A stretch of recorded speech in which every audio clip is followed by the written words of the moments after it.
and you want yourself a hook. So we're going to select for a bait that size, minimum 4.0, if anything 5.0, something really sharp. These are all quite sharp, they should be. Oh, dropped it, it's not good. So that's I think that's a 4 or 5. That's about perfect, I'd say. Razor sharp. You always keep an eye on the hook point during the session. You want about 1 metre or so. About 1 metre to the bait, to the lead, something like that. And snip it there. Tie it to your swivel, roll and swivel, so it can spin and not twist your line.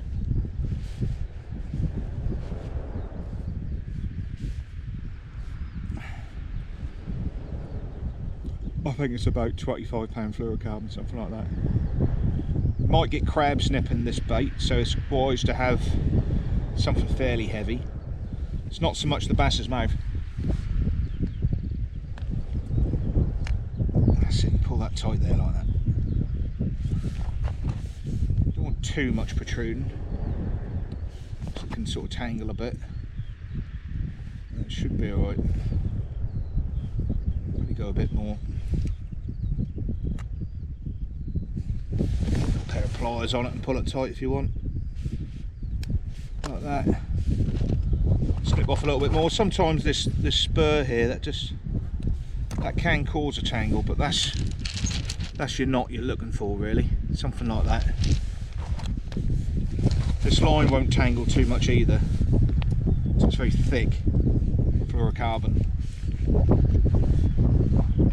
You just try your 5.0 hook. 4.0 would probably do it as well. So a bass of about 5 or 6 pounds got quite a big mouth, so you don't be frightened to. You can always experiment. You know, if you get a take and you don't hook up for some reason, you can always put a smaller hook on.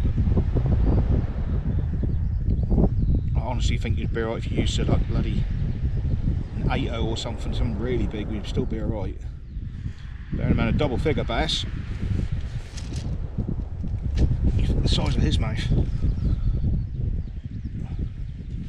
So it's purely a scent thing with this flapper here.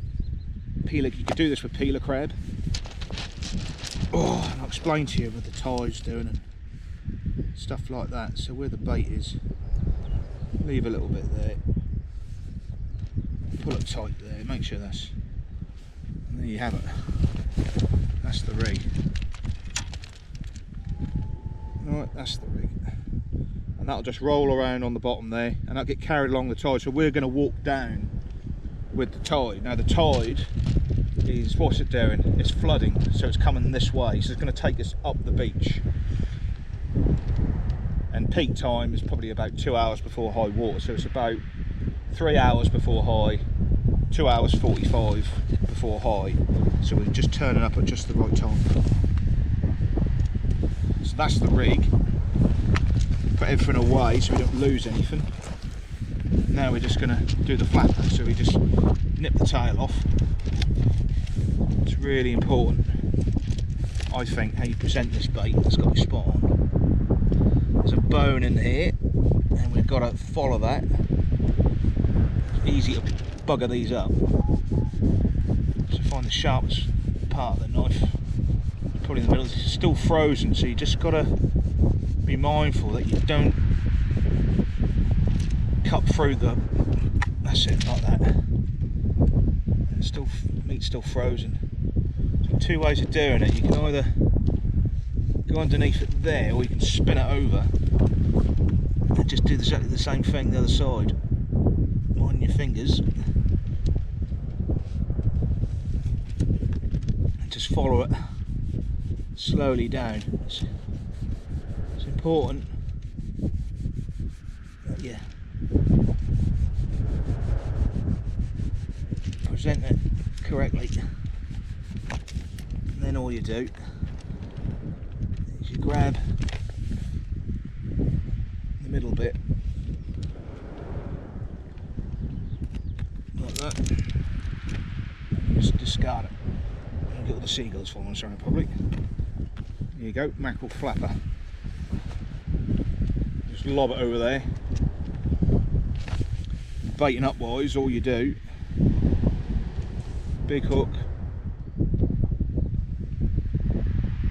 You just want to go through, make sure it comes through right in the centre there, like that, like so. That's it, that's your bait. Right, a flapper bait. Like that, so there's a lot of scent there. The head as well, the fish has a head on its own. And this is a way how you pick up a really, really big bass. Fingers crossed. So you've got some important when you're doing this, because tide's going this way, that other anglers are that side. So he's just stopped there, which is what I wanted. So a short little cast for a start, like this, so, and see it's flooding, so tide's coming this way, so in theory it should pick up the bait and start dragging it this way, but it's not moved just yet. The tide's just taking us along.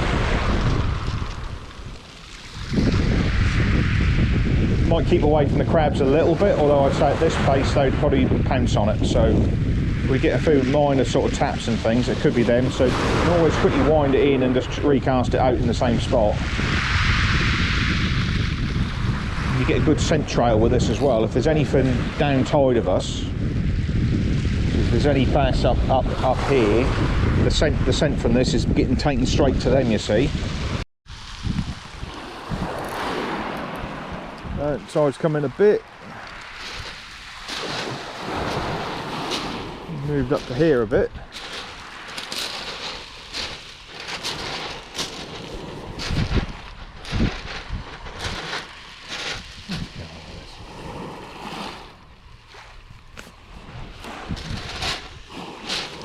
In a bit.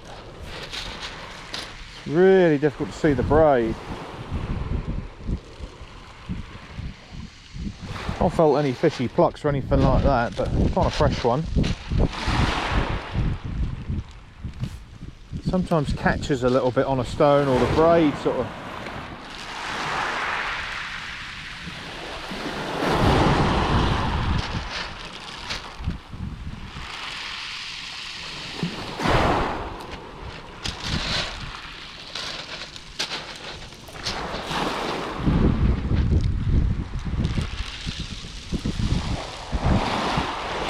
catching a little bit.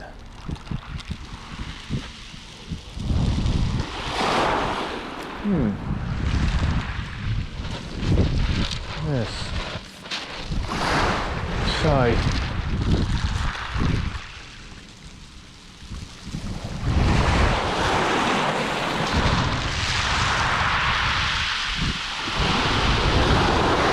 not quite lure fishing conditions.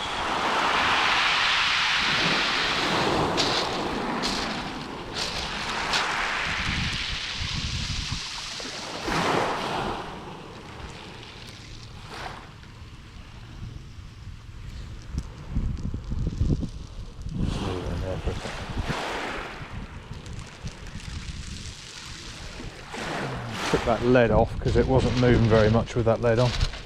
So it's just a complete straight line. This is just me and the bait, me and the hook, and just the flapper.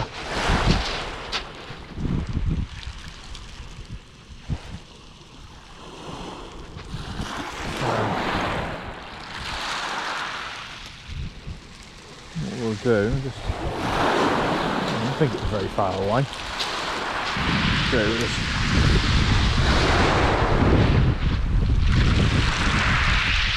lob it right out. Bit of an angle. Try that.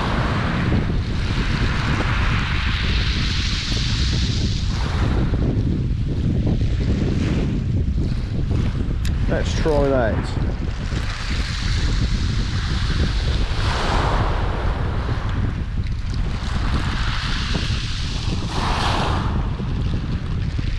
Usually roars round. It'll be quite deep out there. It'll be good 12, 14 foot, I'd say. But as it gets near the top of the tide eases. It's probably about another hour to go, I would say. You can see how fast that's moving there now. It's literally, the bait is not on the bottom, it's literally just sinking slowly with the current, and we're just waiting for it to hit the bottom, which is when it'll be fishing.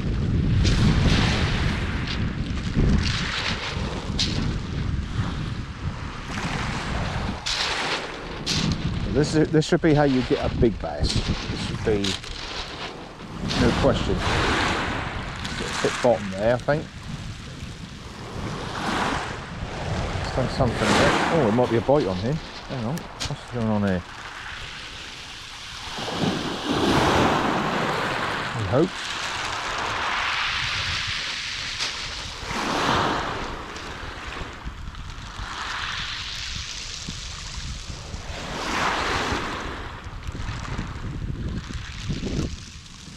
Bit early for a bite, I'd say.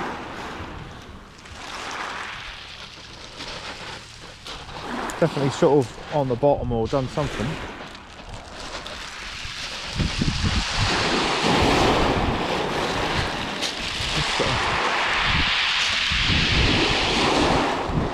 Stay in touch with it, really.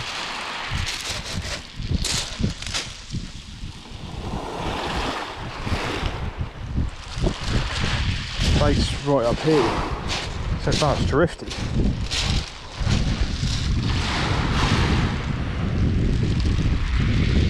Just waiting for a little tap or a tug or...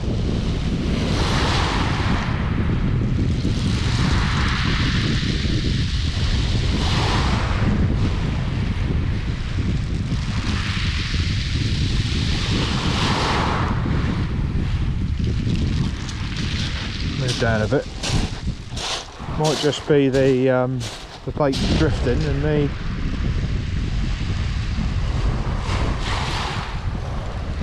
that's a much better angle. That do read it's have the rod sort of parallel. If you get a bite you can sort of walk this way, but not so much on here. But it's just drifted. So what I need to do is walk backwards.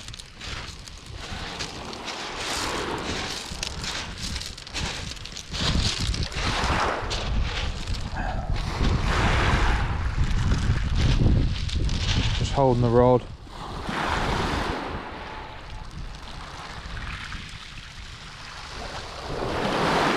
Definitely moving through now.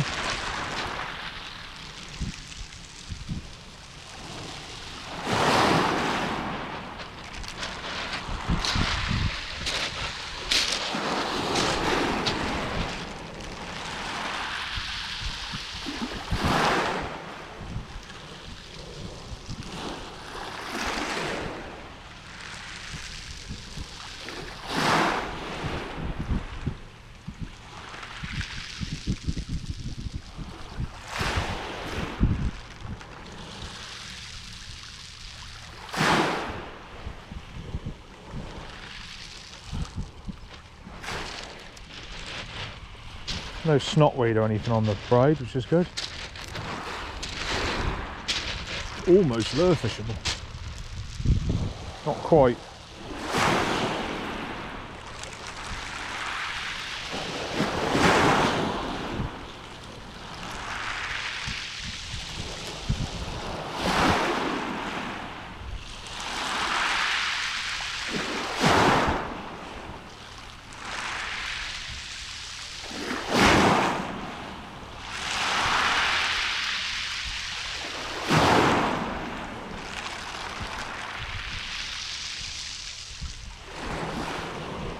Caught in the bottom a little bit, I think.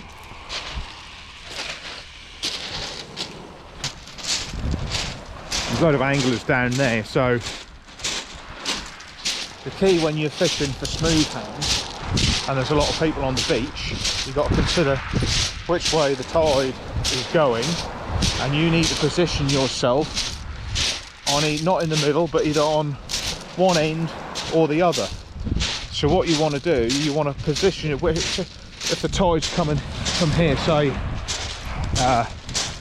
right to left this way, which it will be doing when it ebbs. It's going to be coming this way when it ebbs. So if you've got a load of anglers like that, the place where you need to be is on the far side. So as your bait hits the water, the scent trail drifts down. So any smooth hound which are coming up against the tide looking for food, smelling baits, they'll come to yours first. So just a little tip there. I learnt that a few years ago when I was in New Zealand on a beach fishing for smooth hound.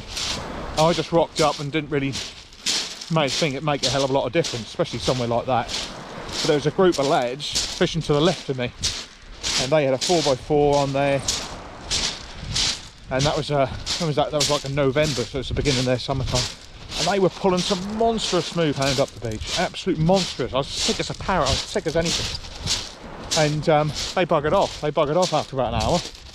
They must have had about 5 double-figure ones. I've never seen any so big in all my life. They buggered off, and the darkness fell, and I was left there on my own, and then I started getting them.